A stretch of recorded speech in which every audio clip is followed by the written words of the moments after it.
You may have seen reports claiming South Koreans are up in arms over Seoul-based US Ambassador Harry Harris's mustache, apparently because it reminds them of the style of Japanese leaders during Tokyo's 1910-45 colonial rule. American media outlets have weighed in, with CNN describing criticism of Harris as bizarre and implying the focus on the ambassador's Japanese ancestry is down to Korea's own lack of racial openness. Now, apart from the fact that foreigners with moustaches don't normally cause problems here, it's important to see that concerns about Harris are deeper and connected to Washington's rapid change of attitude since President Donald Trump took office in 2017.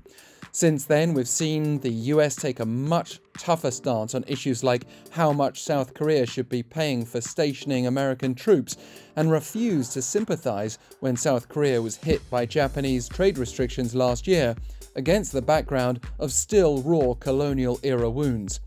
Harris, a former head of the US Navy's Pacific Command, has obviously promoted his government's interests since he took up the ambassador post in 2018.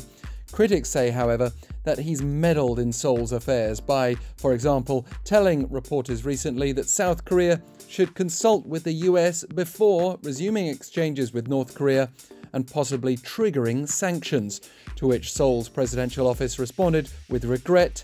and defended its sovereignty. The perception of Harris as rude contrasts with the warmth shown towards his two predecessors as well, Mark Lippert and Kathleen Stevens I'm referring to, both of whom made very public efforts at taking Korea to heart, even though Lippert was physically attacked while based here.